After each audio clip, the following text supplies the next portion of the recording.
पुण्यश्लोक छत्रपती श्री शिवाजी महाराज की जय। धर्मवीर छत्रपती श्री संभाजी महाराज की जय। भारत माता की जय। हिंदू धर्म की जय। नमस्कार मंडळी, धर्मवीर बलिदान मासाचा दिवस 10वा। सुपुत्र संभाजी या ग्रंथातील प्रकरण मराठा मुघल संघर्ष भाग 1।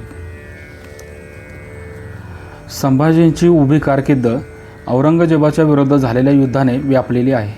मराठ्यांचे स्वातंत्र्य युद्ध संभाजी महाराजांनी संभाजीराजे जन्मले त्या वर्षी म्हणजेच 1657 मध्ये प्रथम जुन्नरवर छापा घालून सुरू केले। हे सुरू झालेले युद्ध 1607 मध्ये औरंगजेब मेल्यानंतर थांबले। मराठ्यांच्या स्वातंत्र्य युद्धाचे 3 भाग पडतात। पहिला भाग हा शिवाजी महाराजांच्या कारकिर्दीतला असून त्याचा काळ 1657 ते 1680 हा होय। या काळात औरंगजेब स्वतः दक्षिणेत युद्धासाठी आला नव्हता। शिवाजी महाराजांच्या विरुद्ध लढण्यासाठी त्याने शास्ता खान, मिर्झा राजा जयसिंग, शहाजादा मुअज्जम, महाबत खान, बहादूर खान, दिलेर खान या मातब्बर सरदारांना पाठवून स्वराज्याच्या स्थापनेत वारंवार अडथळे निर्माण केले होते। 1674 मध्ये शिवाजी महाराजांनी स्वतःला राज्याभिषेक करून स्वतंत्र मराठी राज्याची स्थापना केली। या गोष्टीची बादशहाला चीड येऊन त्याने 1676 मध्ये बहादूर खानास शिवाजीशी युद्ध करण्यासाठी हुकूम दिला। शिवाजी महाराजांच्या निधनानंतर हे युद्ध थांबले नाही। मराठ्यांच्या स्वातंत्र्य युद्धाचा दुसरा भाग संभाजीराजे यांच्या कारकिर्दीत सुरू झाला। या युद्धातील संभाजीची कारकीर्द महत्त्वाची मानावी लागेल। शिवाजी महाराजांच्या मृत्यूने मराठी राज्य नष्ट करण्याचा आपला हेतू तडीस जाईल अशी औरंगजेबास आशा वाटू लागली। त्यातच संभाजीराजे यांनी औरंगजेबाचा चौथा मुलगा शहाजादा अकबर याला आश्रय दिल्यामुळे मराठ्यांविषयी बादशहाचा द्वेष वाढला। औरंगजेबाला काबूलपासून कन्याकुमारीपर्यंत सर्व हिंदुस्थान आपल्या एकछत्री अंमलाखाली आणावयाचा होता। या इच्छेविरुद्ध जे येतील ते सर्व औरंगजेबाचे शत्रू बनले। त्याच्या या इच्छेविरुद्ध संभाजी व अकबर यांची युती आड येऊ लागली। शहाजादा अकबर याला संभाजीराजांनी आश्रय दिला हे पाहून औरंगजेबाला आपल्यावर फार मोठे संकट आले आहे याची जाणीव झाली।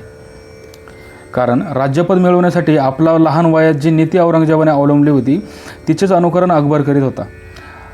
अकबर मराठ्यांना मिळाल्याचे निमित्त करून औरंगजेबाने दक्षिण जिंकण्याचे फार दिवस लांबणीवर पडलेले काम आपण स्वतःच तडीस नेण्याचे ठरवले। संभाजीराजे यांनी अकबराला आश्रय देऊन औरंगजेबाचे आव्हान स्वीकारल्याने संभाजी व अकबर यांचा मोड करण्यासाठी औरंगजेब आपली सर्व शक्ती केंद्रित करून दक्षिणेत उतरला। यामुळे मराठा मुघल संघर्षाचे स्वरूप पार बदलले। दक्षिणेस निघण्यापूर्वी औरंगजेबाने उत्तरेत राजपुतांविरुद्ध सुरू असलेले युद्ध थांबविले। त्यांच्याशी तह करून दिनांक 5/9/1681 रोजी तो अजमेरहून निघाला। दिनांक 13/11/1681 रोजी तो बऱ्हाणपूरला पोचला। स्वतः निघण्यापूर्वी त्याने दिनांक 31/7/1681 रोजी आपला मुलगा शहाजादा आझम याची दक्षिणेच्या स्वारीवर जाण्यासाठी नेमणूक केली होती। औरंगजेबाबरोबर त्याचे मुलगे शहाजादा मुअज्जम, शहाजादा कामबख्श, शहाजादा मुइजुद्दीन हे नातू होते। शिवाय शहाबुद्दीन उर्फ गाजीउद्दीन, फिरोजजंग, बक्षी रोल्ला खान, हसन अली खान हे होते। तसेच रणमस्त खान पन्नी, बहादूर खान, राव दलपत बुंदेला, लुफ्तला खान इत्यादी सरदार त्याला येऊन मिळाले। त्यांचे सैन्यबळही मराठ्यांच्या मानाने अफाट होते। त्यांच्या सैन्यात जवळजवळ 3 ते 4 लाख घोडदळ व 4 लाख पायदळ असावे। या प्रकरणातील सर्व लढायांचा तपशील मुख्यतः फारसी अखबार आणि श्री सेतुमाधवराव पगडी यांनी मातब्बर खानाच्या प्रसिद्ध केलेल्या अप्रकाशित पत्रांवरून, फारसी व इतर साहित्यावरून घेतलेला आहे।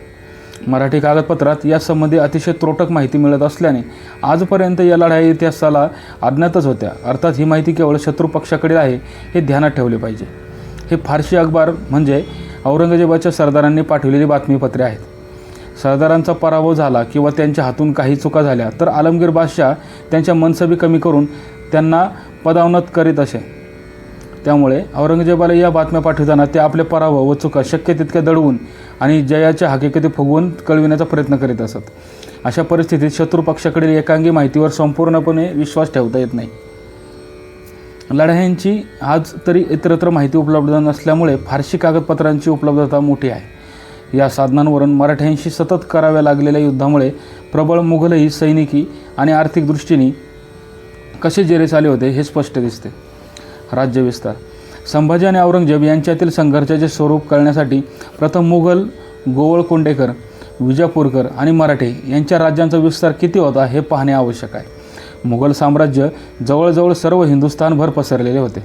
दक्षिणेत मुघलांचा राज्यविस्तार नर्मदेच्या दक्षिणेकडील प्रदेशापासून मांजरा व भीमा नदीपर्यंत म्हणजे धरणगाव, अजंठा, दौलताबाद, संगमनेर, जुन्नर, चांभारगोंदे, परिंडा, कल्याणी, सोलापूर व गुलबर्गा येथपर्यंत होता.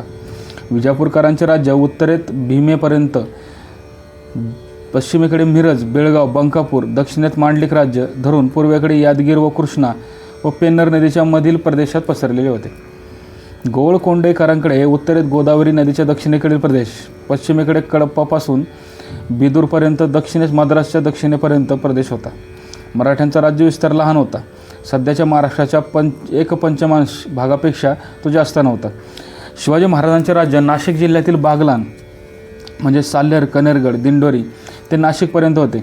जंजिऱ्याचा मुलूक व मुंबई सोडून, कुलाबा, पुणे, जुन्नर सोडून, सातारा, कोल्हापूर, सांगली, जत सोडून, रत्नागिरी, ठाणे, पोर्तुगीज प्रदेश वगळून हे जिल्हे स्वराज्यात होते. महाराष्ट्राच्या बाहेर दक्षिणेत कारवार, अंकोला, बदामी, लक्ष्मेश्वर, कोपळ, बालापूर, कोलार, बेंगळूर आणि तामिळनाडमधील जिंजीलगतचा प्रदेश असे एकूण सुमारे 50,000 चौरस मैलांचा भाग मराठ्यांच्या ताब्यात होता. औरंगजेब दक्षिणेत उतरताच त्यांनी मराठी राज्यावर आक्रमण सुरू केले. या आक्रमक हालचालींच्या आणि मराठ्यांच्या चढाईच्या हालचालींचा हकीकती मिळवण्यासाठी खालीलप्रमाणे विभागणी केली आहे. पश्चिम महाराष्ट्रातील उत्तरेतील हालचाली, पश्चिम महाराष्ट्राच्या मध्य भागातील हालचाली, पश्चिम महाराष्ट्राच्या दक्षिणेतील हालचाली असे. त्यात एक पश्चिम महाराष्ट्राच्या उत्तरेकडील आक्रमण.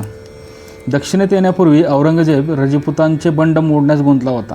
तेव्हा त्याने दक्षिणेतील हालचालींवर लक्ष देण्यासाठी 1/3/1680 रोजी बहादूर खान जहान बहादूर कोकलताश याला दक्षिणेचे सुभेदार नेमले. दिनांक 9 जूनला खान जहान बहादूर औरंगाबादला पोहोचला. लगेच त्याने मराठ्यांच्या ताब्यात असलेल्या हनुमंतगडास वेढा घातला. मराठ्यांनी या वेढ्याला यशस्वीपणे तोंड दिल्यामुळे मुघलांनी हा वेढा उठविणे भाग पाडले. दिनांक 7 जुलै 1680 रोजी रणमस्त खान आपल्या 400 सैनिकांच्या तुकडीसह हनुमंतगड येथे पोहोचला. त्यावेळी खान जहान बहादूर धोपगडास गेला. 1680च्या ऑगस्ट महिन्यात पावसाळ्यानंतर मुघलांशी उघड सामना देऊ असे संभाजीराजांनी खान जहान बहादूर यास कळविले होते. औरंगजेब दक्षिणेत उतरताच त्याने नाशिक जिल्ह्यातील गहाणा पेदा देण्यास सुरुवात केली. साल्हेर किल्ला नाशिक जिल्ह्यात होता. बागलाण तालुक्यात सटाणाच्या वायव्येस 8 मैलांवर हा किल्ला आहे. खानदेशातून आणलेली लूट मराठी या किल्ल्यावर ठेवीत असत. साल्हेरगडाच्या जवळच मुल्हेरगड आहे. हा किल्ला मुघलांच्या ताब्यात होता. 1681च्या सप्टेंबर महिन्यात मुल्हेरगडाच्या किल्लेदाराला हुकूम देण्यात आला होता की त्याने मुल्हेरची व्यवस्था करून मराठ्यांचा बंदोबस्त करण्यासाठी तयार राहावे. या हुकमाची अंमलबजावणी तेथील किल्लेदार राजा देवीसिंग याने केली. 1681च्या नोव्हेंबर महिन्याच्या अखेरीस शहाबुद्दीन खान मुल्हेरला पोहोचला. साल्हेरच्या परिसरात असलेल्या काल्या किंवा काळचा येथे मराठे सज्ज होते. हे कळताच मराठ्यांना तेथून हटवण्यासाठी डिसेंबरच्या पहिल्या आठवड्यात शहाबुद्दीन खान साल्हेरच्या मुलखात शिरला. तो काल्यापासून 7 कोस लांब पोहोचताच मराठे आणि मुघल यांच्या चकमकी उडाल्या. दोन्ही बाजूची माणसे मेली, अनेक जखमी झाली. शहाबुद्दीन खानाने मराठ्यांचा 2 कोस पाठलाग केला. त्याने साल्हेरपासून 10 ते 25 कोसांवर छावणी घातली. मराठ्यांविरुद्ध आक्रमण सुरू केल्यापासूनच औरंगजेबाने प्रत्यक्ष लढाईबरोबर फितुरीच्या मार्गाने गडकोट घेण्याचे प्रयत्न सुरू केले होते. साल्हेरच्या किल्ल्यात संभाजींच्या बाजूने परशुराम जोगीचा भाऊ लढत होता. मुघलांनी काही लोकांना प्रलोभने दाखविण्यास सुरुवात केली. रोहल्ला खान आणि जोगी यांच्यात गडासंबंधी वाटाघाटी झाल्या असाव्या. 1682च्या ऑगस्ट महिन्यात जोगीने रोहल्ला खानास कळविले होते की जर बादशाही फौजा माझ्याबरोबर दिल्या तर साल्हेरचा किल्ला मी बादशाही अंमलात आणून देईल. ही गोष्ट कळताच त्याला हुजुरात पाठविण्याचा हुकूम झाला. परंतु प्रत्यक्षात या जोगीकडून मुघलांच्या हवाली गड गेला नव्हता. मार्च 1683पर्यंत तरी साल्हेर गड मुघलांच्या हाती पडला नव्हता. किल्ले दहगमा येथील जमीनदार लोकांच्या सहाय्याने तो किल्ला पारसचा ठाणेदार मोहम्मद वली वलखी मुघलांच्या अंमलाखाली आणणार होता. त्याने तेथे ठाणे कायम केले. या जमीनदारांना दिलासा देऊन त्यांना 200 रुपये रोजही कबूल केला होता.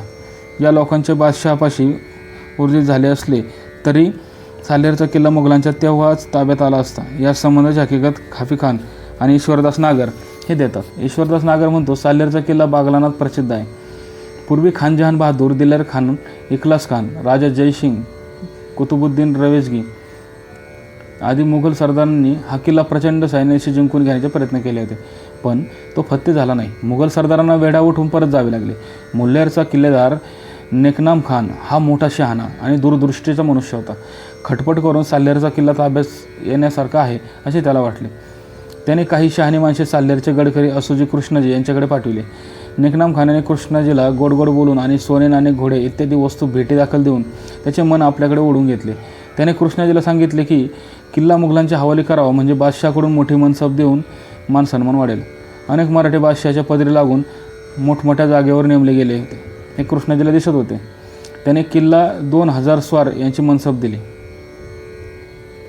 आणि किल्ला मुघलांच्या हवाली केला. नेकनाम खानाच्या शिफारशीवरून बादशाहाने कृष्णाला 3000 जात 2000 स्वार यांची मनसब दिली. कृष्णाजीला त्यांच्या प्रांतात जहागीर देण्यात आली. नेकनाम खान यास 500 जात 500 स्वार अशी त्यांच्या मनसबीत वाढ करण्यात आली. त्याला झेंड्याचा मान देण्यात आला. मिर्जा फरुख बेग हा 500चा मनसबदार होता. साल्हेरचा किल्लेदार म्हणून त्याची नेमणूक करण्यात येऊन किल्ल्याचे नाव सुलतानगड असे ठेवण्यात आले. खाफी खानाचेही साल्हेरगड फितुरीमुळे गेला असे म्हटले आहे. तो म्हणतो, शहाजादा मोहम्मद आझम याला साल्हेरचा किल्ला घेण्याच्या कामावर नेमण्यात आले. त्या किल्ल्याला वेढा घालणे अशक्य होते, कारण तो इतर किल्ल्यांप्रमाणे नव्हता. त्याच्या भोवती प्रचंड अशा खोल दऱ्या होत्या. तेथून समुद्रही जवळ होता. लाखो स्वार शिपाई जरी गगनचुंबी किल्ल्याभोवती जमिले तरी त्याला चौकडे वेढा घालणे अशक्य होते. बागलांचा फौजदार मुल्हेरचा किल्लेदार नेकनाम खान याने त्या प्रदेशात उत्तम व्यवस्था ठेवली होती. साल्हेर आणि मुल्हेर यामधील अंतर 6 कोसांपेक्षा अधिक नाही. साल्हेर किल्ला जिंकण्याच्या कामी झालेली शहाजादा आझमची नेमणूक अद्याप जाहीर झाली नव्हती. नेकनाम खानाने साल्हेरच्या मराठा किल्लेदाराला फोडला. त्याने त्याला गोड आश्वासने दिली, त्याच्याकडे भेटीदाखल वस्तू पाठविल्या आणि मान सन्मानाची प्रलोभने दाखविली. त्याने किल्लेदाराकडे भक्कम रक्कम आणि इतर जिन्स पाठविल्या. त्याच्याकरिता नेकनाम खानाने 4000 मनसबदारीच्या नेमणुकीचे हुकूम मागविले. मोहम्मद आझम साल्हेरपाशी आला, पण नेकनाम खानाने अशी व्यवस्था केली होती की शहजाद्याला वेढा घालण्याचे कामच पडले नाही. युद्धाची वेळ न येताच किल्ला मुघलांच्या हाती पडला. ही गोष्ट शहजाद्याच्या मर्दीविरुद्ध घडली. त्याने बादशाहापाशी अनेक प्रकारे नेकनाम खानाची कागाळी केली, पण युद्धाचा प्रसंग होऊ न देता किल्ला हाती आल्यामुळे बादशाहाला समाधान वाटले. त्यामुळे नेकनाम खानाला तो प्रशस्तीपत्र वाटले. हा किल्ला 1687 सालच्या अखेरीस मुघलांच्या ताब्यात आला. ईश्वरदास नागर आणि खाफी खानाच्या तपशिलात बरेच साम्य आहे. दोघांच्या मध्ये किल्ला फितुरीमुळे मिळाला असे आहे. किल्लेदार असोजी याला औरंगजेबाकडून खिलतीची वस्त्रे, नगारे, झेंडा, घोडा, हत्ती व 20,000 रुपये बक्षिसे मिळाले. 1681 सालच्या एप्रिल-मे महिन्यापासूनच नाशिक जिल्ह्यात मुघलांनी आक्रमक हालचाली सुरू केल्या होत्या. या जिल्ह्यात दिंडोरी तालुक्यात रामशेजच्या उत्तरेस 2 मैलांवर असलेल्या इंदोर गावात मराठी दक्ष आहेत असे कळताच खानजहान बहादूरने आपला मुलगा मुझफ्फर खान याला सैन्य देऊन मराठ्यांचा पाठलाग करण्यास रवाना केले. मुघली सैन्य मराठ्यांचा पाठलाग करीत 50 मैल दूर ठाणे जिल्ह्यातील डहाणू व जव्हार तालुक्याच्या हद्दीवर असलेल्या धरमपूरपर्यंत गेले. धरमपूर येथेच मराठी आणि मुघल यांच्यात चकमक उडाली. रामशेजचा वेढा. रामशेज किल्ला नाशिक जिल्ह्यातील दिंडोरी तालुक्यात दिंडोरीच्या दक्षिणेस 4 मैलांवर नाशिकच्या उत्तरेस आहे. किल्ल्याच्या पुढील भागात एक मोठा दरवाजा आहे. किल्ल्याकडे जाण्यासाठी असलेल्या वाटेस चोरवाट म्हणतात. तथाच्या आत 2-3 दारुगोळ्याची कोठारे आहे. या किल्ल्याची शहाबुद्दीन खानाला माहिती असल्यामुळे औरंगजेबाने 1682च्या एप्रिल महिन्यात त्याला रामशेजच्या किल्ल्याचा वेढा देण्यासाठी पाठविले. या वेढ्याची माहिती खाफी खान व भीमसेन सक्सेना यांना दिली आहे. भीमसेन सक्सेना हा बहादूर खानाचा अधिकारी म्हणून रामशेजला गेला होता. खाफी खानही रामशेजच्या वेढ्याच्या वेळी हजर होता. खाफी खान लिहितो, बादशाहाने रामशेजचा किल्ला जिंकून घेण्याच्या कामावर शहाबुद्दीन खानास याची नेमणूक केली. किल्ल्याला वेढा घालणे, सुरुंग लावणे, मोर्चे बांधणे, दमदमे तयार करून त्यावर चढविणे इत्यादी सर्व गोष्टी शहाबुद्दीन खानाने केल्या. पण रामशेजचा किल्लेदार हा सर्व मराठ्यात अत्यंत अनुभवी व कसलेला होता. त्याच्या प्रयत्नामुळे आणि सावधगिरीमुळे मोगल फौजेचे काही चालेना. प्रस्तुत ग्रंथकार हा त्यावेळी तेथे असलेल्या मोगल फौजेत होता. किल्ल्यात लोखंडी तोफा नव्हत्या, पण कातडे बरेच होते. किल्ल्यातील लोकांनी लाकडाच्या तोफा बनविल्या, त्यात ते कातडे भरून तोफा उडवीत. अशी एक तोफ 10 तोफांचे काम करी. नंतर बादशहाने शहाबुद्दीन खानाला परत बोलावले आणि त्याच्या जागी खानजहान बहादूर कोरकलदास याला किल्ला घेण्यासाठी पाठविले. त्याने पण या वेढ्यात शिपाईगिरीची शर्त केली. त्याचे तपशीलवार वर्णन मी केले तर ते अतिशयोक्ती वाटेल, पण काम काही पार पडलेच नाही. एके दिवशी रात्री खान जहान कोकलतास म्हणाला, किल्ल्याच्या एका बाजूला आपण हल्ला करणार म्हणून पुकारा करावा, तिकडे तोफा आणाव्या, दारुगोळा न्यावा. तोफखान्याची माणसे, लष्करातील लोक आणि बाजार बोनगे त्यांनी तिकडे खूप गडबड होऊन द्यावी, म्हणजे किल्ल्यातील लोक तिकडे गोळा होऊन बंदोबस्त करू लागतील. त्याचवेळी किल्ल्याच्या दुसऱ्या बाजूस योग्य जागा शोधून त्यावर 100-200 शूर शिपायांनी जावे. किल्ले चढून जाण्यास ते पटायत असावेत. त्यांनी काही आवाज न करता गुपचूपपणे जावे. त्यांच्याबरोबर हल्ला करण्याचे सामान किंवा मशाली वगैरे उजेड पडणाऱ्या वस्तू असू नयेत. त्यांनी अगदी सापाप्रमाणे जावे आणि दोराच्या सहाय्याने हर प्रयत्नाने किल्ल्यावर पोचावे. पण किल्लेदाराला बहादूर खानाचा हा बेत समजला. त्याने ही युक्ती केली. त्याने असे ठरविले की ज्या बाजूने मोगल बाजारबोनगे आणून हल्ला आरडाओरड करतील त्या बाजूने आपणही किल्ल्यातील शूर शिपायांना गोळा करावे आणि नगारे नौबंदी करणे इत्यादींचा घोष करावा. मोगलांवर वरून दगड लुटून द्यावे. तेलाने माखलेले कपडे पेटवून वरून टाकावे. त्या कामात कसूर करू नये. आणि ज्या जागी खान जहानची माणसे गुपचूप चढून येणार होती त्या ठिकाणी किल्लेदाराने शूर, निवडक आणि सर्व प्रकारच्या शस्त्रांनी युक्त असलेले शिपाई घेऊन दबा धरून बसावे. त्यांनी कोणत्याही प्रकारचा आवाज करू नये. अशा रीतीने दबा धरून मराठे आगंतुक पाहुण्यांची म्हणजे मोगलांची वाट पाहत बसले. ठरलेल्या वेळी मोगलांची 2 माणसे वर चढली. त्यांची डोकी दिसताच किल्ल्यातील सैनिकांनी आपल्या प्राणहरण करणाऱ्या शस्त्रांनी त्यांच्यावर इतक्या जोराने आघात केला की त्यांचे डोळेच बाहेर आले. ते मोठ्या कष्टाने वाट चढून आले होते, तिकडेच ते फेकले गेले. इतर माणसे त्यांच्या मागे चढत होती, पण ती वरून पडणाऱ्या माणसांबरोबर खाली पडली. एके दिवशी खानजहान बहादूरचा मोद्दार म्हणाला, भूते वश करण्याच्या कामात मी पटाईत आहे. 100 तोळे वजनाचा एक सोन्याचा साप तयार करा, तो माझ्या हाती द्या आणि हल्ल्याच्या वेळी मला आघाडीवर ठेवा. मी भूतांच्या मदतीने किल्ल्याच्या प्रवेशद्वारापर्यंत कोणतीही अडचण न येऊ देता अशी मला आशा आहे. खान जहान बहादूरने त्याच्या म्हणण्यानुसार व्यवस्था केली. तो मोतदार हल्ल्याच्या वेळी पुढे होता. अर्ध्या वाटेपर्यंत तो पोहोचला होता. इतक्यात किल्ल्यावरून गोफणीचा गोळा येऊन त्याच्या छातीवर इतका जोरात लागला की मोतदाराच्या हातून सोन्याचा नाग उडाला आणि मोतदार खाली कोसळून पडला. सारांश, खान जहान बहादूरने खूप परिश्रम केले, पण काम काही निघू शकले नाही. शेवटी बादशाहच्या आज्ञेने तोही वेळा उठून निघाला. मोर्चे आणि किल्ल्यावर चढण्याची साधने तयार करण्यासाठी म्हणून मोगलांनी खूप लाकडे जमविली होती. त्यात त्यांना बराच खर्च आला होता. कूच करण्याच्या दिवशी खान जहानच्या आज्ञेने मोगलांनी लाकडांना आग लावून दिली. यावेळी किल्ल्यातील लोक तटावर जमले होते. ते नगारे, चौघडे इत्यादी वाजत होते. तोंडाने ते जे काही म्हणत होते ते उच्चार करण्यासारखे नाही. काशिम खान किरमानी हा शूर आणि तडफदार होता. त्याची या वेढ्याच्या कामावर नेमणूक झाली. त्याने खूप परिश्रम केले, पण काही काम पार पडले नाही. शेवटी बादशहाने वेढ्याचे काम तहकूब केले. काशिम खानाला दुसऱ्या कामगार रवाना करण्यात आले.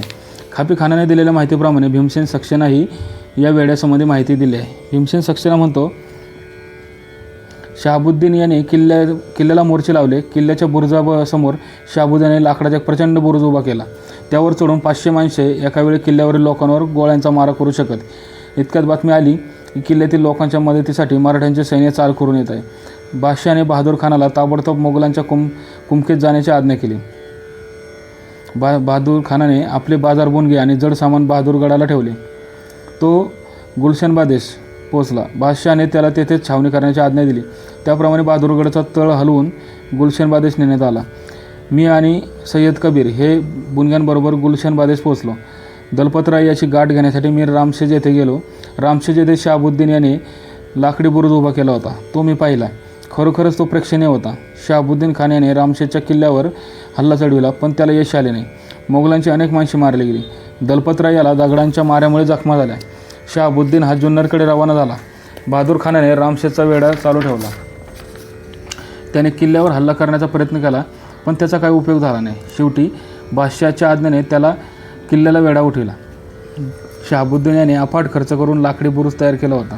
त्यात पेंडा आणि दारू भरून बुरुजाला पेटवण्यात आले. प्रचंड जाळ झाला. भीमसेन आणि खापी खान यांच्या माहितीत बरेच साम्य आढळते. औरंगजेबाच्या बातमीपत्रातून त्याने कोणत्या सरदाराला केव्हा धाडले, वेढा किती दिवस चालला होता, मराठ्यांनी कशा तऱ्हेने प्रतिकार केला इत्यादी गोष्टीचा बोध होतो. रामशेज जिंकून घेण्यासाठी औरंगजेबाने शहाबुद्दीन खान, खान जहान बहादूर, कासिम खान, मोहम्मद खलील, शुभकरण बुंदेले, रामशेर इत्यादी मातब्बर सरदारांना रवाना केले. जेदे शकावलीप्रमाणे शके 1604 चैत्र महिन्यात म्हणजेच मार्च-एप्रिल 1682 शहाबुद्दीन खानाने रामशेज किल्ल्यात वेढा घातला. अकबराप्रमाणे दिनांक 16/4/1682 पूर्वी काही दिवस शहाबुद्दीन खानाने रामशेजला वेढा घातला हा वेढा सुरू झाल्यानंतर शहाजादा अकबर यांनी शहाबुद्दीन नावाच्या एका सरदाराबरोबर मराठ्यांच्या मदतीसाठी कुमक पाठवली होती. शहाबुद्दीन व मुघली सैन्य यांच्यात चकमक उडाली. मराठ्यांनी मुघली सैन्यावर हल्ले सुरू केले. 8/5/1682 रोजी शुभकरम बुंदेलाचा मुलगा दलपत बुंदेलाच्या मोर्चावर मराठ्यांनी हल्ला केला. त्यामुळे बुंदेलाकडील अनेक माणसे मेली, काही जखमी झाली. त्यानंतर मराठे रतन राठोडचा मुलगा रामसिंग याच्या मोर्चावर तुटून पडले. दोन्ही बाजूची माणसे तेथे झालेल्या चकमकीत जखमी झाली. रामसेजचा किल्लेदार चांगल्या तऱ्हेने वेढा लढवित होता. त्याला मदत करण्यासाठी दिनांक 12/5/1682 पूर्वी रुपाजी भोसले निघाला. तो नाशिकच्या जवळपास पोहोचला. त्याच सुमारास एक मुघली अधिकारी रामसेजपासून 2 मैलांवर असलेल्या बाणगंगेपर्यंत गेला. रुपाजी भोसलेला थोपविण्यासाठी तो नाशिकला पोहोचला. मुघल खान याने लिहिलेल्या माहितीप्रमाणे मराठ्यांची फौज ही मोठी होती. रामसेज येथे एकत्र जमली होती, म्हणून कासिम खानाला शहाबुद्दीन खानाच्या मदतीसाठी जाण्याचा हुकूम मिळाला. रुपाजी भोसले व मानाजी मोरे नाशिकच्या परिसरातच वावरत होते. त्यामुळे शहाबुद्दीन खान रामसेजहून गणेश गावाजवळ गेला. गणेशगाव नाशिकच्या पश्चिमेस 10 मैलांवर आहे. शके 1604 वैशाखात रुपाजी भोसले व मानाजी मोरे यांनी शहाबुद्दीन खानाशी गणेश गावाजवळ लढाई दिली. झालेल्या चकमकीत मराठ्यांनी मुघलांच्या 500 घोड्यांचा पाडाव केला. यानंतर शहाबुद्दीन खानाने मोर्चे लावून लाकडी बुरुज उभारून किल्ला घेण्याचा प्रयत्न केला. मराठ्यांच्या विरुद्ध त्याचा टिकाव लागेना. शहाबुद्दीन खानाला वेढ्याच्या बाबतीत यश येत नाही असे दिसताच औरंगजेबाने खान जहान बहादूरला 12 मे 1682च्या सुमारास हुकूम केला की नसरत खानाला माझ्या दरबारात पाठवून तू मराठ्यांना तंबी देण्यासाठी पेडगावहून निघ. हुकमाप्रमाणे खान जहान बहादूर 14-15 मेच्या सुमारास रामसेजला पोहोचला. खान जहान बहादूर व शहाबुद्दीन खान हे मराठ्यांना तंबी देण्यासाठी निघाले. दिनांक 14ला मराठ्यांनी त्यांच्या सैन्यावर छापा घातला. शहाबुद्दीन खानाच्या पथकातील मोहम्मद आरिफ व मराठे यांच्या चकमकी उडाल्या. मराठे सतत हल्ले करीत राहिले, म्हणून मे 15ला शरीफ खान नाशिकहून रामसेज येथे रसद घेऊन पोहोचला. मराठ्यांनी चारही बाजूने मुघली सैन्यावर अचानक हल्ला केला. तेव्हा भयंकर लढाई झाली. रामसेजच्या किल्लेदाराच्या मदतीसाठी मराठ्यांची कुमक वरचेवर जात होती. 7,000 मराठ्यांच्या तुकडीने डोंगराच्या दरीतून मुघल सैन्यावर पुन्हा हल्ला केला. मे 14-15ला त्यांची शरीफ खानाच्या सैन्याशी लढाई झाली.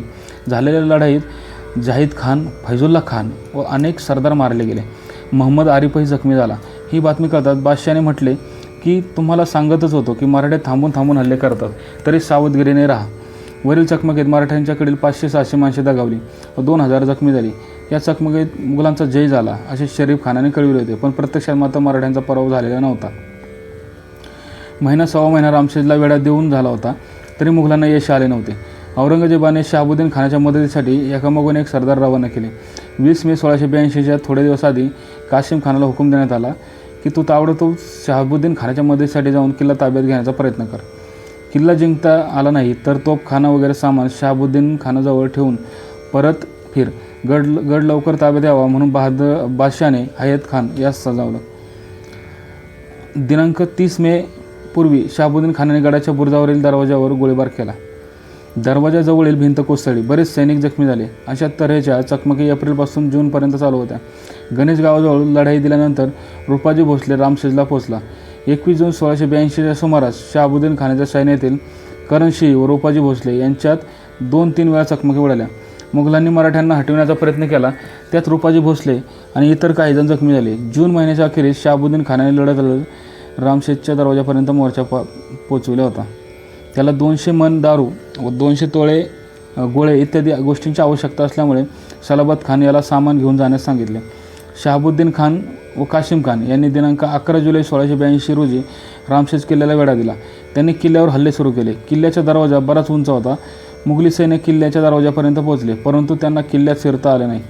मराठ्यांनी किल्ल्यावरून मोठमोठे दगड ढकलून दिल्यामुळे मुघली सैन्यातील अनेक लोक मरण पावले.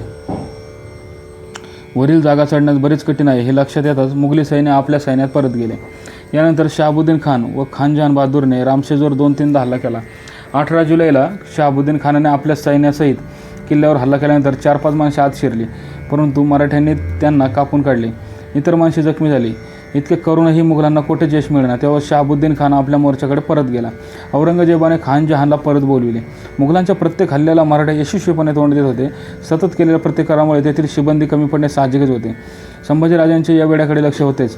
दिनांक 30/7/1882च्या सुमारास 1682च्या सुमारास संभाजीराजांनी 1000 सैन्याची तुकडी रामशेज येथील अधिकाऱ्याच्या मदतीसाठी धाडली. या तुकडीने मोहम्मद खलीलच्या मोर्चावर हल्ला केला. खानाकडील माणसे मेली. शहाबुद्दीन खानही पळाला. म्हणून महासिंग कदोरियाला मुकाबला करण्यासाठी पुढे धाडण्यात आले. इतक्या निकराने झालेल्या वेड्यासंबंधी इंग्रज वखरवाल्यांना फारशी माहिती नव्हती. दिनांक 30/7/1682 रोजी कारवारकर सुरतेला कळवितात की हंबीरराव जखमी झाला व रामशेजगड मोगलांनी घेतला, पण त्यांच्या बातमीत तथ्य नव्हते. मुघल सैन्य रामशेजच्या किल्ल्याकडे जातच होते. 21/8/1682च्या सुमारास 500 ते 600 मेवाडी लोक बालाकुंडच्या रस्त्याने रामशेजच्या जवळ घुसले. त्यांनी बैलगाडीवाल्यांना बोलावण्यासाठी मोठ्याने आरोळ्या ठोकल्या. त्या आवाजाने मराठ्यांना जाग आली. मुघल सैन्य येत आहे हे पाहताच मराठ्यांनी वरून दगड फेकले. पुन्हा चकमकी उडाल्या. मुघलांकडील बरेच लोक जखमी झाले. शेवटी आपले सामान शहाबुद्दीन खानाजवळ ठेवून बादशहाच्या भेटी जावे असा कासिम खानाला हुकूम देण्यात आला. औरंगजेबाने अनेक सरदार धाडूनही रामशेजगड मुघलांना जिंकता आला नव्हता. 20/9/1682 रोजी शहाबुद्दीन खानाने चारी बाजूंनी गडाला वेढा दिला. त्यावेळी किल्ल्याचा एक बुरुज बादशाही अंमलाखाली गेला होता.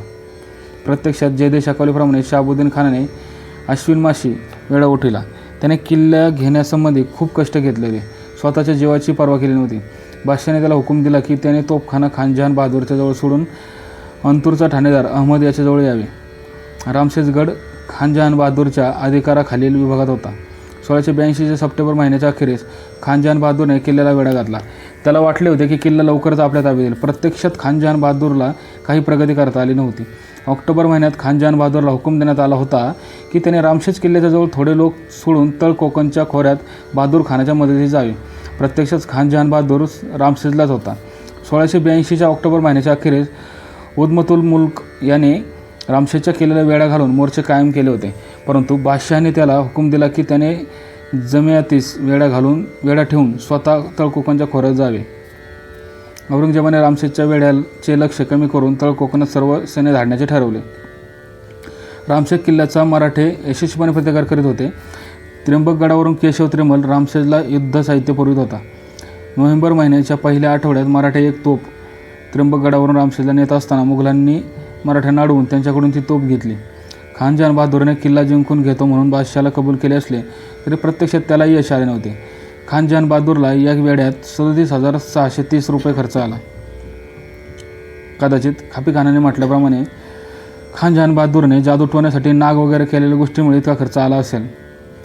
रामशेज किल्ल्यातून कूच करून तो तळकोकणच्या खोऱ्याकडे रवाना झाला. या वेढ्यासंबंधी जयदेकरीने थोडक्यात पण मुद्देसूद माहिती दिलेली असून ती वर दिलेल्या माहितीशी जुळणारी आहे. किल्ले रामशेजेस वेढा घालावयास शाब दी खान हा पाठविला होता. वेढा घातला, धमधमे गनिमाने बांधून बहुत लगट केला, परंतु राजश्री केशवत्रिमल पेशवे यांनी त्र्यंबकगडी राहून सगळं सामान पुरविले. हरभातेने मदत केली. 6 महिने किल्ला अडविला. किल्ला न येई याकरिता पातशाही शाब्दी खानास बोलावून घेतले. 1684पर्यंत रामशेज किल्ला मुघलांना जिंकता आला नव्हता. 1684च्या डिसेंबर महिन्यात मराठ्यांची फौज मोगली गावांवर हल्ला करण्यासाठी किल्ल्याच्या जवळपास जमली होती. ही बातमी कळताच नाशिकहून इकरार खान बहादूरने दिनांक 12/12/84 रोजी मराठ्यांबरोबर मुकाबला केला. मराठ्यांच्याकडे 200 माणसे मेली.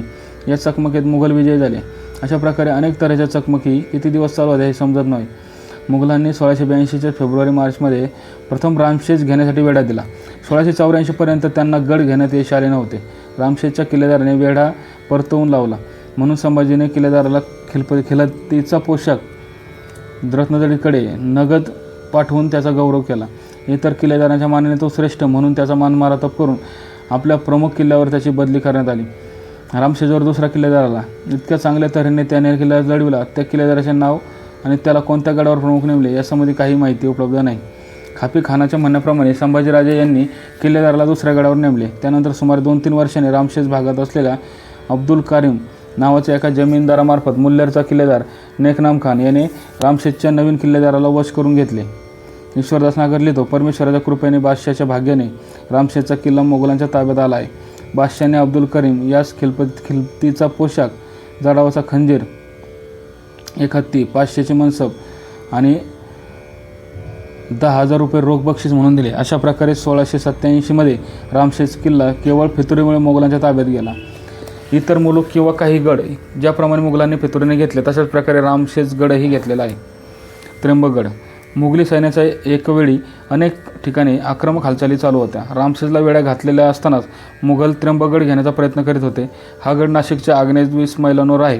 रामशेजच्या वेढ्याच्या वेळी केशव त्रिमल याच गडावरून रामशेजला दारुगोळा व युद्धसाहित्य पुरवित असे. 1682च्या डिसेंबर महिन्याच्या पहिल्या आठवड्यात मराठ्यांची फौज त्र्यंबकगडावरून बाजूला गेल्याने खान जहान बहादूरचा मुलगा मुझफ्फर खान याला फौजेच्या जोरावर तंबी देण्यासाठी नेमण्यात आले. मुझफ्फर खान आणि मराठ्यांच्या चकमकी झाल्या. त्यानंतर बहराम खानाने त्र्यंबकगडाच्या 3 वाड्या जाळल्या. या विजयाबद्दल त्याला 1000 रुपये किमतीचा हत्ती देण्यात आला. संभाजीच्या बाजूने राधो खोपडा याने 1683च्या फेब्रुवारी महिन्याच्या अहमद खानाकडे चाकरी करण्याची इच्छा व्यक्त केली. त्याच्यावर बादशाही कृपा झाली असती तर तो मुघलांना त्र्यंबकगड मिळवून देणार होता. यासाठी त्याला 700 जात व 200 स्वाऱ्यांचा मान देऊन काही रोख रक्कमही देण्यात आली.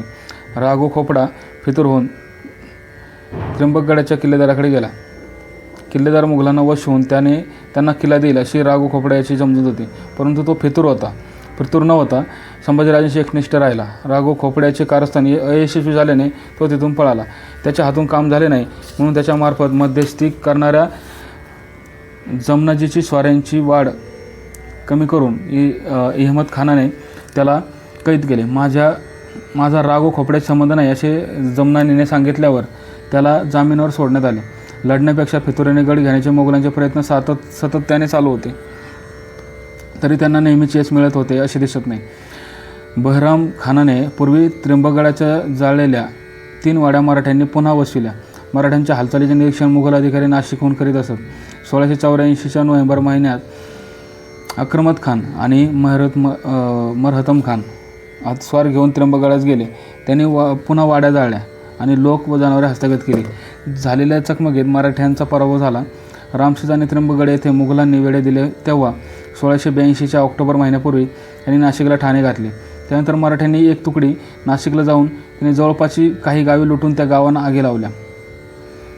नाशिकचा ठाणेदार अकराम खान याने 1684च्या ऑक्टोबर महिन्यात मराठ्यांच्या 24 लोकांना अटक केली. त्यात रामशेजचा किल्लेदाराचा एक औरस पुत्र आणि दुसरा तळ कोकणातील देशमुखाचा मुलगा होता. या दोघांकडून माहिती काढून घेऊन त्याने अहमद खानाकडे पाठवावे असा हुकूम देण्यात आला. मुघल अधिकाऱ्यांची नाशिकला ये जा चालू होती. 1684च्या डिसेंबर महिन्याच्या दुसऱ्या आठवड्यात बऱ्हाणपूरचा सुभेदार सय्यद मनोवर खान नाशिकला पोहोचला. तेव्हा पिंपळगाव येथे ठाणे कायम करण्याचा त्याला हुकूम देऊन सावध राहण्यास सांगण्यात आले. संभाजीकडे नाशिकच्या भागातून अन्नधान्य जात असल्याने मनोवर खानाला ते जाऊ देऊ नये अशी बजावण्यात आली. मराठ्यांकडील कोणालाही या प्रांतात येऊ देऊ नये असे त्याला सांगण्यात आले होते. इंग्रजांच्या ताब्यातील त्यावेळी मराठ्यांच्या प्रदेशात महागाई झालेली दिसते. संभाजीराजे सैनिकांना अन्नधान्य कमी पडू नये म्हणून अहमदाबादहून सुरतेहून गुजरातेतून पुरवठा करण्याचा प्रयत्न करीत असत. 1685 सालच्या जानेवारी महिन्याच्या सुरुवातीला संभाजीचा सरदार तात्याराव 500 स्वारांसह नाशिकजवळ सिन्नर आणि भगोरच्या भागात मुकाबला करण्यासाठी गेला होता. तेव्हा शिवनेरचा ठाणेदार मोहम्मद खलील व भगोरचा ठाणेदार गोविंदराव हे त्याला सामना देण्याची कामगिरी बजावित होते. मराठ्यांची फौज नाशिकच्या बाजूस गेल्याचे तेथील ठाणेदार अक्रम खान व सय्यद मुनवर खान यांच्याकडून समजतात. लुत्फुल्लाह खान व इयतकाद खान फौजेसह मराठ्यांना तंबी देण्यास सांगितले. त्याप्रमाणे आतिश खानही मराठ्यांना तंबी देण्यासाठी फौजेसह नाशिकला गेला. नाशिक शहराच्या संरक्षणासाठी तेथील ठाणेदार अक्रम खान यास तेथेच ठेवून सय्यद मुनवर खानने त्याच्या लोकांसह आणि नियुक्त केलेल्या 200 स्वाऱ्यांसह नाशिक जिल्ह्यात असलेल्या मराठ्यांना तंबी देण्यासाठी स्वारी केली. आतिश खान नाशिकला पोहोचल्यावर त्याला तेथे गुप्तचरांकडून मराठ्यांची फौज नाशिकहून बागलानात गेल्याचे समजले. तेव्हा आतिश खानाच्या मुघलाने बुनगे व जास्तीचे सामान मोहम्मदपूर येथे ठेवून मराठ्यांचा पाठलाग केला. मराठ्यांची फौज नाशिकहून वऱ्हाडात गेली होती म्हणून अक्रम खानाने काही लोक सय्यद मुनवर खानाजवळ ठेवून उरलेल्या लोकांसह मराठ्यांचा पाठलाग सुरू केला. आतिश खान नाशिकला पोहोचेपर्यंत सय्यद मुनवर खानने तेथेच राहावे असा त्याला हुकूम होता. याच वेळी घोडेस्वारांसह मराठ्यांना तंबी देण्यासाठी गाजीउद्दीन खान नाशिकला गेला. मराठ्यांनी मुघलांना बराच त्रास देऊन सतावले असावे असे मुघलांच्या धावपळी दिसते. 1682-1684 मध्ये त्र्यंबकगड घेण्याचा मुघलांचा प्रयत्न फसल्यानंतर मुघल सरदार मातबर खान याने गड घेण्यासाठी 1688च्या ऑगस्ट महिन्यात वेढा घातला. 1688मध्ये औरंगजेबाने मातबर खानाच्या नावाने फर्मान सादर केले. त्यात म्हटले होते की तुमची अर्जी मिळाली, मजकूर आमच्या नजरेस आला, तुमची कामगिरी पसंत केली जात आहे, तुम्हाला खेळतीचे वस्त्रे, हत्ती, 20,000 रुपये रोखही देण्यात येत आहेत, तुमच्या मनसबीत 500ची वाढ करण्यात येत आहे, तुमची विनंती आम्ही मान्य करतो. त्याचा तपशील बक्षी उल बहराम खान याच्या पत्रावरून कळून येईल. मोहम्मद अफजलच्या मनसबीत वाढ करण्यात आली. बादशाही कृपेबद्दल तुम्ही आभारी राहावे. या बादशहाची अधिकाधिक सेवा करावी. त्र्यंबकचा किल्ला घेण्याचा हर प्रकारे प्रयत्न करावा, त्याचे चीज होईल हे जाणावे. मातबर खानाने पट्टागड आणि इतर गड जिंकल्यानंतर 1688च्या ऑगस्ट अखेरीस त्र्यंबकगडाला वेढा घातला. या वेढ्यासंबंधात बादशहाला कळविताना मातबर खान लिहितो, त्र्यंबकच्या किल्ल्याला मी 6 महिन्यापासून वेढा घातला होता. किल्ल्याभोवती मी चौक्या बसविल्या होत्या. 6 महिन्यापासून किल्ल्याच्या लोकांना ये जा करणे मुश्किल झाले होते. किल्ल्यात रसदेचा एक दाणा पोहोचू नये अशी मी व्यवस्था केली होती. यामुळे किल्ल्यातील लोक हवालदिल झाले. त्यांनी शरण येण्याची तयारी दाखविली. गुलशनाबाद, नाशिकच्या ठाण्यात आमचे सैन्य थोडे होते. या भागात मराठ्यांच्या हालचाली सुरू झाल्याच्या बातम्या पसरल्या. ही परिस्थिती पाहून मी त्र्यंबकच्या किल्लेदारांना बादशाही कृपेची आश्वासने दिली. जुलूस 32 रहिवलावल महिन्याच्या 26 तारखेस त्र्यंबक किल्ल्याचे अधिकारी तेलंगराव आणि श्यामराज हे किल्ल्यावरून खाली उतरले. आपल्या कृपेने त्र्यंबकचा किल्ला आमच्या ताब्यात आला. तेलंगराव आणि श्यामराज यांना कोणत्या मनसबी द्यावायच्या याचा तपशील सोबतच्या यादीवरून दिसून येईल. त्यांची अर्जी किल्ल्या या काका मनसबदार याच्या भावाबरोबर पाठवले आहेत. ते आपल्या पाहण्यात येते. त्र्यंबकच्या किल्ल्याच्या मोहिमेत अवघडचा म्हणजेच औंढाचा किल्लेदार श्यामसिंग याचा मुलगा हरिसिंग यांनी आपल्या जमेतीनिशी कामगिरी केली आहे. याच्याबरोबर 300 स्वार आणि 1000 पायदळ देऊन मी त्याला त्र्यंबकचा किल्ला सांभाळण्याच्या कामावर नेमले आहे. नवीन किल्लेदार नेमून येईपर्यंत हे काम सांभाळेल. त्याच्या मनसबीत 50 जात आणि 50 स्वाराची वाढ करण्यात यावी अशी आशा आहे. हा किल्ला ताब्यात आल्यानंतर औरंगजेबाने मातबर खानास फर्मान पाठविले. ते असे, मातबर खानाने जाणावे की तुमची अर्जी पोचली. आपण त्र्यंबकचा किल्ला जिंकून घेतला असून त्र्यंबकवाडीच्या किल्ल्याला वेढा घातला आहे असे तुम्ही कळविले आहे. त्र्यंबकच्या किल्ल्या तुम्ही पाठविल्या त्या आमच्या नजरेखालून गेल्या.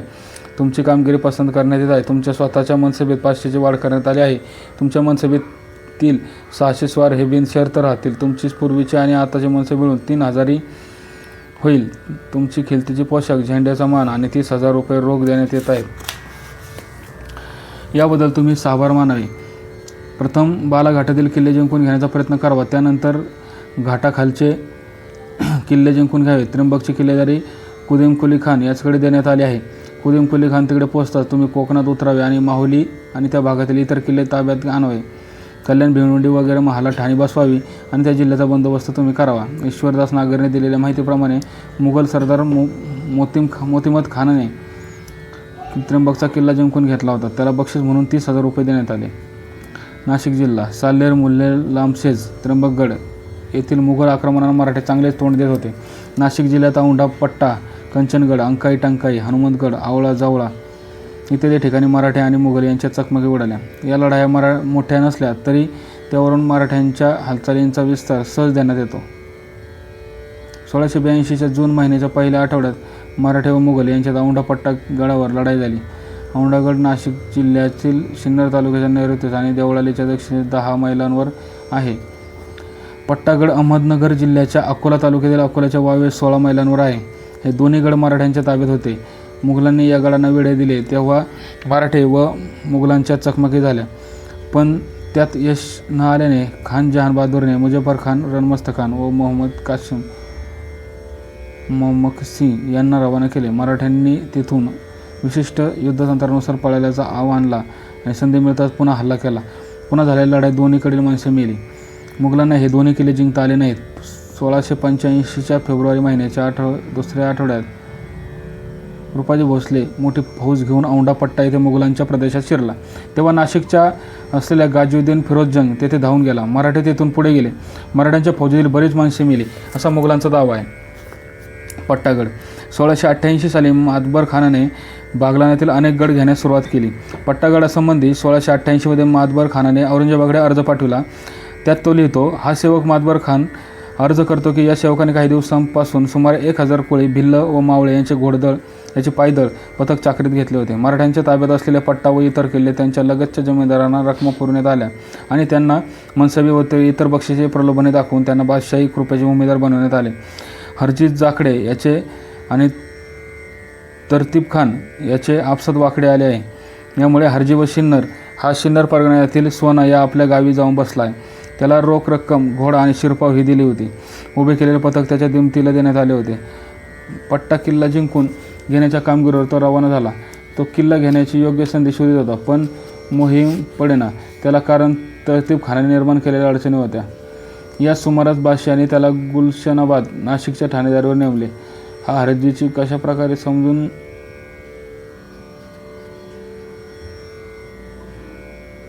समजूत घातली. बादशाहाच्या राज्यारोहणाच्या 31व्या वर्षी रबीउल अव्वल महिन्याच्या 17 तारखेस मी सरकारी सैन्य आणि माझी पथके किल्ला घेण्याच्या कामावर रवाना केली. रबीउल अव्वलच्या 23 तारखेस माझे सैनिक मध्यरात्री सुमारास दोर लावून किल्ल्याच्या तटावर चढले आणि त्यांनी किल्ला जिंकून घेतला. या मोहिमेत उभय पक्षांपैकी जे मारले गेले आणि शत्रूपैकी जे कैद झाले त्यांचा तपशील पाठवण्यात येईल. या मोहिमेसाठी मला 45,000 रुपये कर्ज काढावे लागले. ती रक्कम मोहिमेत खर्च झाली आहे. आपल्या कृपेने अल्पावधीत इतर किल्ले जिंकून घेण्याची आशा बाळगून आहे. मोहम्मद अफजल याला मी संगमनेरहून या मोहिमेसाठी बोलावून घेतले होते. त्याच्याबरोबर पट्टा किल्ला पाठवित आहे. केशवदास बुंदेला या मोहिमेसाठी याच्याबरोबर भगूरचा ठाणेदार गोविंदराव याचे निम्मे पथक देऊन केशवदासला तूर्त किल्ला सांभाळण्यास सांगितलं आहे. किल्ल्याच्या पायथ्याच्या इलाक्यावर मी गोविंदरावची फौजदार म्हणून नेमणूक केली आहे. त्याचा पुतण्या राजाराम याची नेमणूक भगूरच्या ठाणेदार म्हणून करावी. केशवदास हा शिपाई गडी असून कामाचा माणूस आहे. त्याची मनसब वाढवावी. लवकरच चांगली मनसब असलेल्या किल्लेदाराची आणि हशमाची तैनात व्हावी ही विनंती. हा किल्ला मोठा असून याच्या भोवती मराठ्यांचे किल्ले आहेत. या किल्ल्याच्या संरक्षणासाठी कमीत कमी 2,000 तोपची लागतील. त्यास पाठविण्यात आले तर योग्य होईल. नसल्यास मला आज्ञा करावी, म्हणजे 2,000 पायदळ नव्याने उभं करून मी किल्ल्याची खात्रीला व्यवस्था ठेवीन. तोपच्यांना औरंगाबादच्या सरकारी खजिन्यातून 2 महिन्याचा पगार आगाऊ देण्याची व्यवस्था करावी. पट्टागड जिंकल्यानंतर मातबर खानाने कलंग, बाभार, तबाका, रोहतगड हे गड जिंकून घेण्याची तयारी सुरू केली. त्या संबंधात बादशहाला 1688 साली पाठविलेल्या अर्जात तो लिहितो, रोहतगड हा घाटाच्या माथ्यावर आहे. कुलंगच्या किल्ल्यात मराठ्यांनी आपले ठाण मांडले होते. त्यांनी तेथे मोठ्या इमारती बांधल्या होत्या. मी कोळी, भिल्ल आणि मावळे यांची पथके चाकरीत घेतली आणि त्यांना कुलंगच्या किल्ल्याकडे पाठवले. माझे पथके जवळच्या दऱ्यातून दबा धरून बसली होती. चौकी पायऱ्या ढिले झाले की किल्ला ताब्यात घ्यावा असा त्यांचा बेत होता. पण कुलंगचा किल्ला मजबूत आहे. दौलताबादच्या किल्ल्याप्रमाणे हा डोंगरी किल्ला 400-500 गज डोंगर तासून बनविला आहे. उघड हल्ला करून अगर दोर लावून किल्ल्यावर चढून तो जिंकून घेणे कठीण होते. या किल्ल्यातील सैनिकांची बायका मुले तळ कोकणात प्रबळगड उर्फ मुरंजन किल्ल्याच्या पायथ्याच्या खेड्यातून राहत होती. त्यांना कैद करण्यासाठी मी 1000 शिपाई पाठवले. त्यांनी प्रबळगडच्या पायथ्याशी गावावर रात्री छापा घातला. या दंगलीत बरीच माणसे ठार झाली, अगर जखमी झाली. शेवटी अनेक बायका मुलांना कैद करून गुलशनाबाद नाशिक येथे आणण्यात आले. याच सुमारास किल्ल्याजवळच्या दऱ्याखोऱ्यात आमची माणसे दबा धरून बसली होती. त्यांनी किल्ल्यावर काही दोर लावून चढून अनेकांना ठार मारले आणि कित्येकांना किल्ल्यावरून खाली दरीत ढकलून दिले. ते पाहून किल्ल्यावरचे लोक घाबरले. त्यांची बायका मुले आमच्या कैदेत सापडली होती. ते आम्हाला शरण आले आणि किल्ले आमच्या हवाली करण्याची त्यांनी तयारी दाखवली.